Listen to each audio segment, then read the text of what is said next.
बच्चों good morning all of you.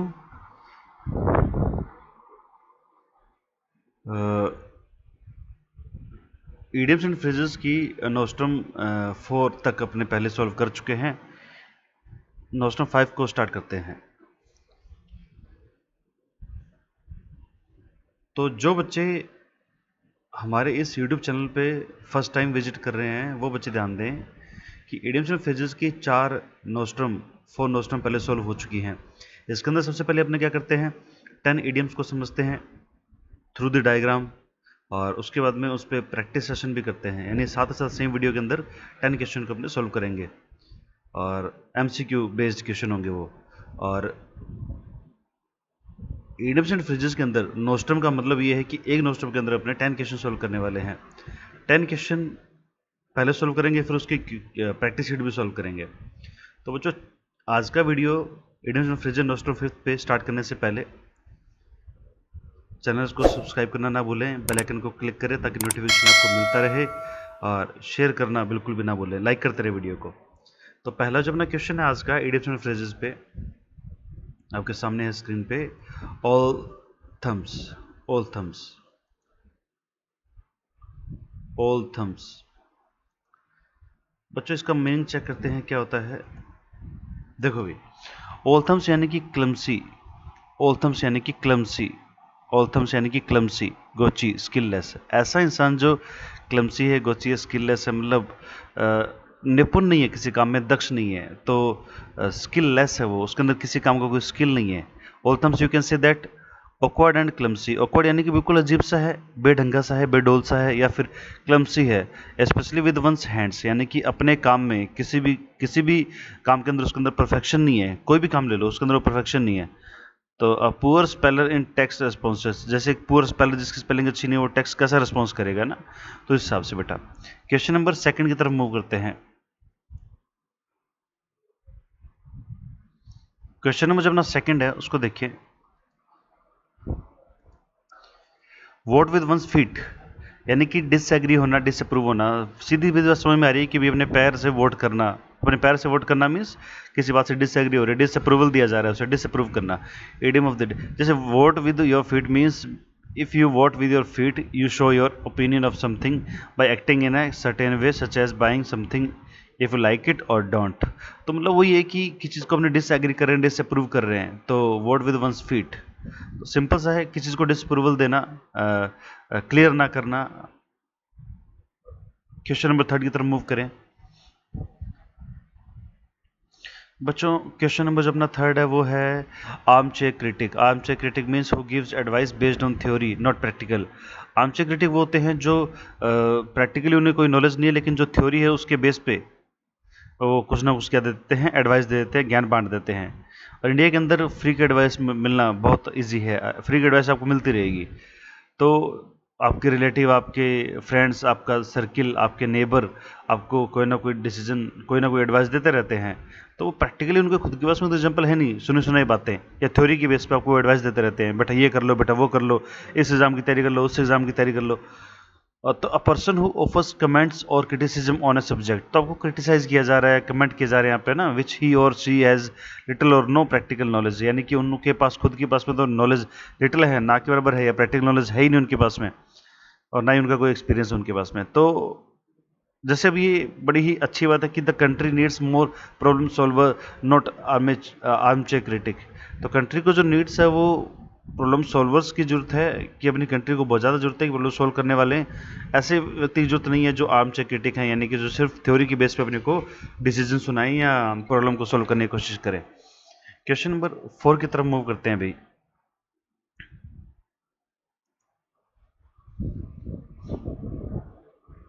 Question number 4 की तरफ मूव करते हैं बच्चों।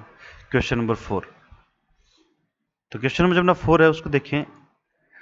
बर्ड्स आई व्यू मीन्स सी विदाउट पे अटेंशन। पहली बात तो किसी चीज़ को पूरी अटेंशन ना दे पाना, देख तो रहे हैं चीज़ को लेकिन पूरी अटेंशन से नहीं देख पा रहे। और ये कह सकते हैं कि a view from high above, यानी कि बहुत ऊपर से एक व्यू लेना, यानी कि ब्रीफ लुक लेना।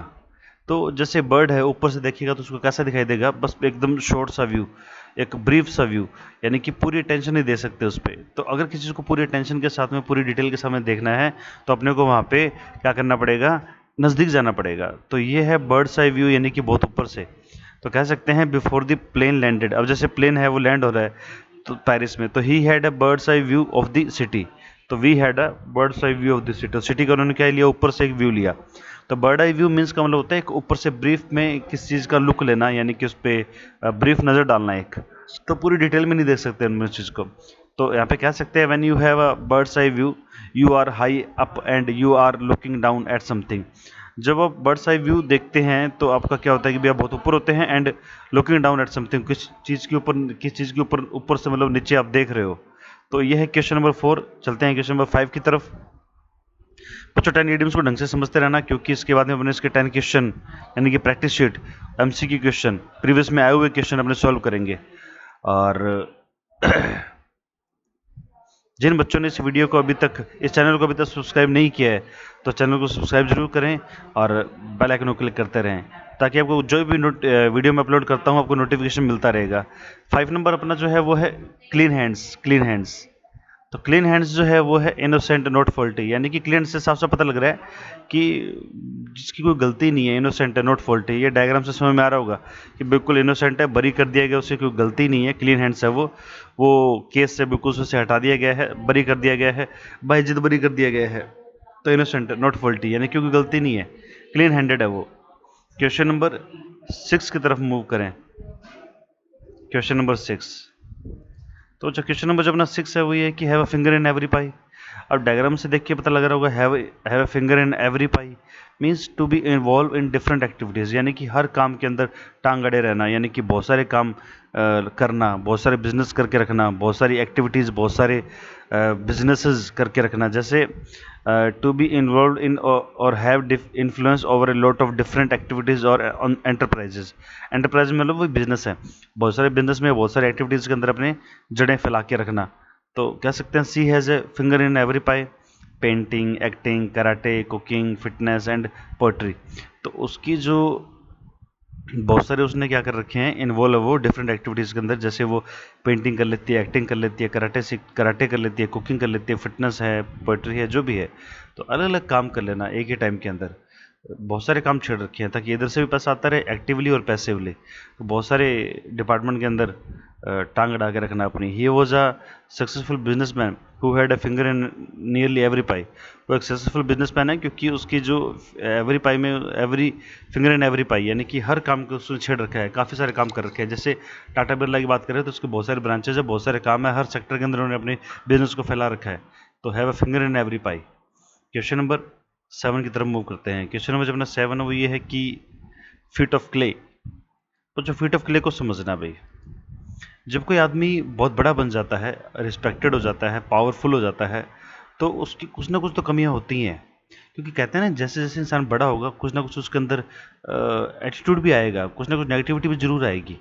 हालांकि कहते हैं जितना इंसान बड़ा होगा उतना उसे मॉडेस्ट होना चाहिए, है ना, झुके पेड़ को ही फल लगते हैं।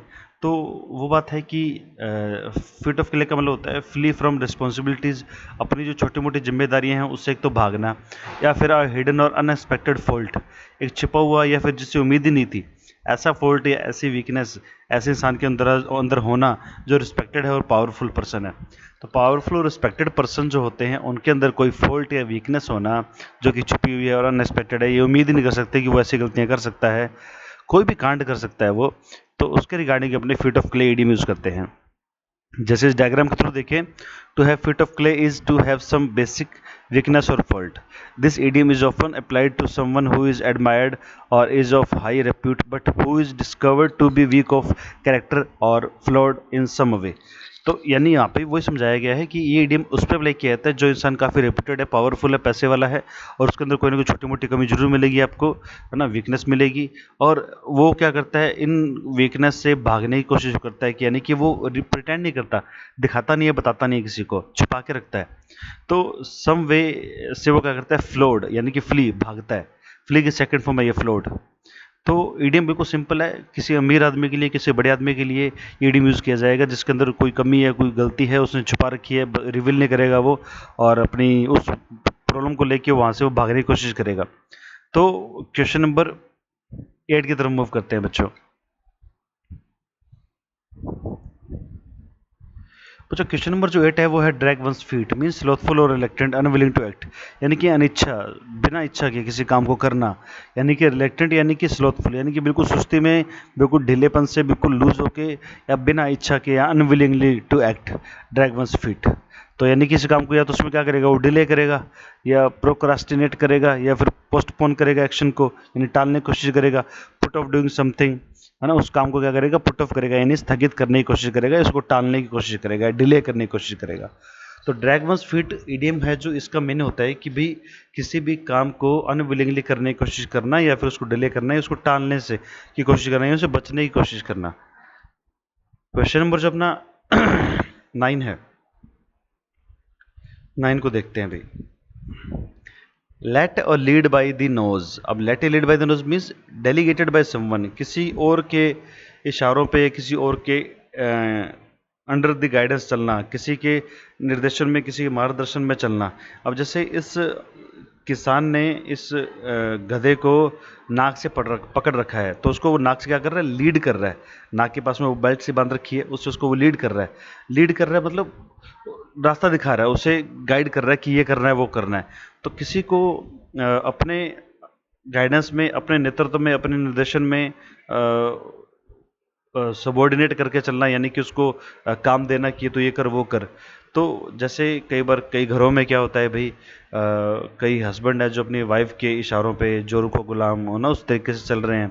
तो लेड बाय द नोज यानी डेलीगेटेड बाय समवन, यानी उसकी बागडोर उसकी पत्नी के हाथ में है, तो बागडोर किसी और के हाथ में होना कि वो काम कैसे करना है उसने, तो सारा वो उसे पूछ के करे, तो delegated by someone. Question number 10 की तरफ मूव करते हैं। Nail one's colours at the mast.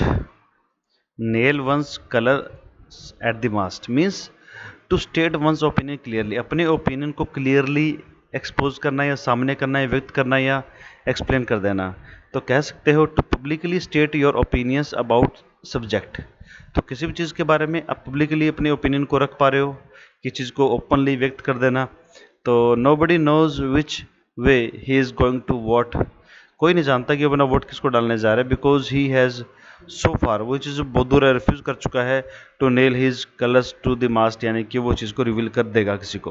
तो वो अपना वोट किसको डाल रहा है उसको रिवील करने से वो क्या कर चुका है, साफ साफ मना कर चुका है। तो अपने ओपिनियन को क्लियरली बोलना, भले वो यस में है, भले वो नो में है, तो कह सकते हो इस इडियम को nail one's colours at the mast.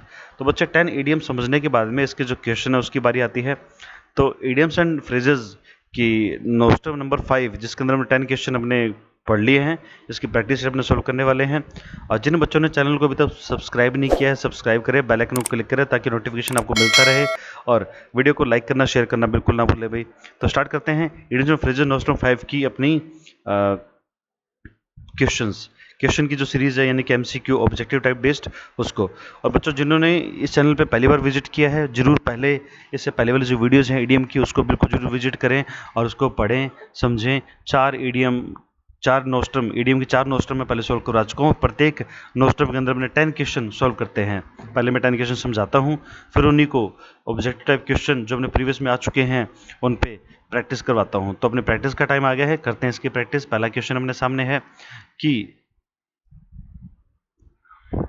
When it comes to dancing, he is all thumbs, यानी जब डांस करने की बारी आती है तो वो क्या हो जाता है, कुछ ऐसा हो जाता है all thumbs। all thumbs मतलब क्या था, क्लमसी, यानी कि बिल्कुल सुस्त या ढीला हो जाता है, या फिर स्किललेस हो जाता है, क्योंकि डांस करना नहीं आता तो वो मना ही करेगा, या फिर क्लमसी होने की कोशिश करेगा। लेजी, स्लोथफुल, रिलेक्टेंट, यानी कि all thumbs मीन्स स्किललेस। ठीक है भाई, तो नेक्स्ट क्वेश्चन पे चलते हैं। तो पहले के अंदर आ गया बी ऑप्शन, फर्स्ट क्वेश्चन में बी ऑप्शन आ जाएगा भाई। क्वेश्चन नंबर 2 की तरफ मूव करते हैं। If the speaker continues with his boring speech, अगर स्पीकर अपनी बोरिंग स्पीच को कंटिन्यू करता है, the audience will probably vote with their feet. तो ऑडियंस प्रोबेबली क्या करेगी, यानी कि अपने फीट से वोट करेगी, मीन्स डिसअप्रूवल दिखाएगी। तो डी ऑप्शन आ जाएगा यहाँ पे, शो देयर डिसअप्रूवल, अपने डिसअप्रूवल को दिखाएगी, यानी कि क्या करेगी, उसकी वीडियो वो उस स्पीच को अप्रूव नहीं करेगी, यानी मज़ा नहीं आएगा उसे, तो उसको क्या कर दे, डिसअप्रूव कर दे कि यार भाई बंद कर ना, बंद कर दे। क्वेश्चन नंबर जो 3 है उसकी तरफ मूव करते हैं। My father is undoubtedly N arm chair critic. My father is undoubtedly N arm chair critic. तो मेरे पिताजी जो हैं वो क्या है, एक अनडाउटली, कोई डाउट नहीं है, वो आर्म चेयर क्रिटिक है। आर्म चेयर क्रिटिक मतलब बिना एक्सपीरियंस के थ्योरी के बेस पे एडवाइस देते रहते हैं। Someone who give advice based on theory not practice. तो ऑप्शन आ जाएगा आपका बिल्कुल बी, बी ऑप्शन आ जाएगा भाई। तो बिल्कुल सिंपल से क्वेश्चन है, एमसीक्यू बेस्ड अगर आप क्वेश्चन को सोल्व करते हो तो बेटर है आपके लिए, क्योंकि पहले आपने 10 क्वेश्चन समझ लिए, बाद में उसके क्वेश्चन एमसीक्यू बेस्ड आपने लगा लिए, इसका मतलब आपकी प्रैक्टिस दोबारा हो रही है सेम वीडियो के अंदर। तो अच्छे से ऐसे मेहनत करते रहें, आपको बिल्कुल बेनिफिट मिलेगा।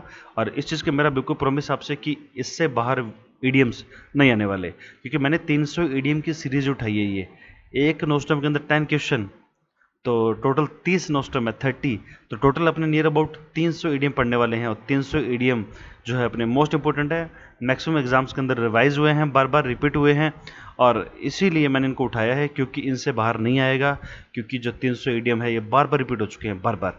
तो इसीलिए कह रहा हूँ कि बार बार बोल रहा हूँ कि भाई इनको ढंग से पढ़ते रहो, ढंग से पढ़ते रहो। इन्हीं में से आपको बिल्कुल मैं दिखा दूंगा अपकमिंग जो भी आपके एग्जाम होंगे, NDA, CDS, army, navy, air force, AFCAT, तो इनके अंदर बेटा दिखा दूंगा कि इन्हीं वीडियोज से आपको ईडियम मिलेंगे।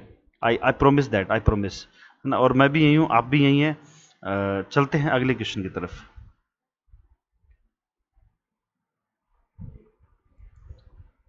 बच्चों क्वेश्चन नंबर जो 4 है उसको देखते हैं। The minister took a bird's eye view of the problem. अब जो मिनिस्टर है उसने जो प्रॉब्लम पे क्या किया, एक बड़ा ही व्यू लिया, मतलब ऊपर ऊपर से देखा, ढंग से डीप स्टडी नहीं की, प्रॉब्लम क्या है प्रॉब्लम क्या नहीं है, उसने बस ब्रीफ में शॉर्ट में देखा है। तो सी विदाउट गिविंग अटेंशन, तो उसने मतलब उस पर अटेंशन नहीं दी, तो डी ऑप्शन। तो उसने बिल्कुल उस पर अटेंशन नहीं दी, प्रॉब्लम को ढंग से देखा नहीं, क्या है प्रॉब्लम क्या नहीं है, बस उसने एक ब्रीफ में उसको चेक किया। क्वेश्चन नंबर 5 की तरफ मूव करते हैं। I have clean hands so why I should be afraid of anyone. एक तो ये प्रीपोजिशनल एरर, ऑन नहीं आएगा ऑफ आएगा, अफ्रेड के साथ प्रीपोजिशन फिक्स है, ऑफ आती है। तो I have clean hands so why I should be afraid of anyone. भाई जब मैं क्लीन हैंड हूँ तो मुझे किससे क्या डरना है यार। तो क्लीन हैंड्स जो है इसका मतलब क्या होता है, इनोसेंट, नॉट फॉल्टी, यानी कोई गलती है ही नहीं, क्लीन हैंडेड है, इनोसेंट है, सीधा साधा सा बिल्कुल। Question number 6, the woman has a finger in every pie and is unable to do her work well. अब जो वुमन है उसकी एवरी पाई में फिंगर है, यानी कि काफ़ी अलग अलग काम उसने कर रखे हैं, and is unable to do her work well, इसलिए अपने काम को अपने जो काम को वो क्या ढंग से कर नहीं पा रही, क्योंकि भाई अलग अलग जगह टांग अड़ा रखी है। परफेक्शन तो एक ही सेक्टर के अंदर आ सकती है, परफेक्शन तो एक ही सेक्टर के अंदर आ सकती है, लेकिन अपने अलग अलग जगह सवार होंगे, अलग नाव पे सवार होंगे, तो क्या होगा, दिक्कत आएगी। तो ये जो है टू बी मेडलसम, टू बी मेडलसम। अब देखो इस सेंटेंस का मतलब क्या लिया गया है, मेडलसम का मतलब समझे। मेडल का मतलब होता है बेटा इंटरफेयर करना, ये वर्ब है। मेडल का मतलब होता है इंटरफेयर करना, और सम है एडजेक्टिव। अब वर्ब के अंदर एडजेक्टिव सम यूज करके आपने इसको एडजेक्टिव बना लिया मेडल सम, तो दूसरे मेडल में टांग अड़ाने वाला। तो वुमन जो है, औरत जो होती है, अरे रियल में औरत का तो काम यही है भाई कि क्या करना, इंटरफेयर करना। तो and is unable to her work well, तो अपने घर के काम को वो ढंग से कैसे कर ले जब दूसरे मेडल में टांग अड़ाने से उसे फुर्सत नहीं मिल रही। तो ये क्वेश्चन नंबर अपना 6 हो गया। क्वेश्चन नंबर 7 की तरफ मूव करते हैं।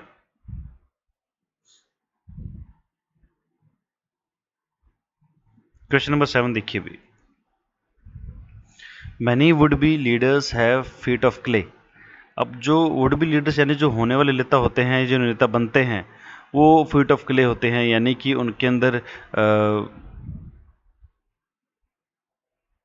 जो उनकी जिम्मेदारियां होती हैं उनसे वो ज़्यादातर भागने की कोशिश करते हैं। लीडर्स के बारे में बताया गया है कि जो ज़्यादातर नेता होते हैं वो अपने रिस्पॉन्सिबिलिटी से फ्लो यानी कि सेकंड होम फ्ली की भागने की कोशिश करते हैं, यानी कि वो उस पर ध्यान नहीं देते, या फिर छोटी मोटी जो कमियां हैं उसको इग्नोर कर देते हैं, या फिर जो भी फॉल्ट है, स्मॉल वीक है, हिडन है, उससे वो क्या करते हैं, फ्ली होने की कोशिश करते हैं, भागने की कोशिश करते हैं। तो ऑप्शन आ जाएगा अपने यहाँ पे सी, बिल्कुल क्लियर, बिल्कुल easy. Question number 8, this incident calls for immediate intervention. Intervention क्या होता है बच्चे, इंटरफेयर करना ना, दखलंदाजी करना वगैरह। The incident calls for immediate intervention but the authority seems to be dragging its feet. तो ड्रैग वंस फीट ईडियम का मीन क्या है, ड्रैग वंस फीट ईडियम का मीन क्या है, ऑप्शन ए आ जाएगा टार्डी और reluctant to act. Drag one's feet का मतलब क्या होता है भी, रिलेक्टेंट टू एक्ट यानी कि अनविलिंगली किसी काम को करना बिना इच्छा से, तो टार्डी और reluctant to act. Question number 9, after her failure, अपने फेल होने के बाद, she started refusing to be let by the nose. अब by let by the nose या लेड बाय द नोज, ये जो इडियम है इसका मतलब क्या था, फॉलो सबमिसिवली, 9 नंबर में क्या आ जाएगा? B option. Follow submissively. Submissively यानी कि नम्रता से, विनम्रता से। सबमिसिव का मतलब क्या होता है? नम्र होना, विनम्र होना। तो नम्रता से क्या कर लिया? फॉलो कर लिया। आफ्टर हर फेलियर, अपने फेल होने के बाद, शी स्टार्टेड रिफ्यूजिंग, उसने क्या कर दिया? रिफ्यूज करना स्टार्ट कर दिया। क्या करना? सबमिसिव, फॉलो करना। तो यहाँ पे ऑप्शन आ जाएगा अपना बी, बिल्कुल क्लियर है, कोई डाउट नहीं है इसमें। क्वेश्चन नंबर जो अपना 10 है, 10 की तरफ मूव करते हैं अभी। क्वेश्चन नंबर 10 को देखते हैं। The sailors nailed their colours to their mast. अब nail one's colours to the mast का मतलब क्या था? रिफ्यूज, देखिए किस चीज को क्या करना, रिफ्यूज कर दिया क्लाइम डाउन। तो सेलर्स थे यानी जो नाविक थे, उन्होंने क्या कर दिया? रिफ्यूज कर दिया नीचे उतरने से, क्लाइम डाउन, नीचे उतरने से मना कर दिया। तो बच्चों ऑप्शन आ जाएगा यहाँ पे अपना बी, बिल्कुल क्लियर है, कोई डाउट नहीं है इसमें। तो ये अपनी ईडीएम की जो सीरीज है बिल्कुल ऐसी चलती रहेगी। 30 ईडीएम की सीट सीरीज अपने इसको कंप्लीट करेंगे। और जिन बच्चों ने चैनल को अभी तक सब्सक्राइब नहीं किया है, सब्सक्राइब करें, बेल आइकन को क्लिक करें ताकि नोटिफिकेशन आपको मिलता रहे। और प्लीज़ वीडियो को लाइक करना और शेयर करना ना भूलें। तो it's all for today, thank you so much, मिलते हैं अगली क्लास में।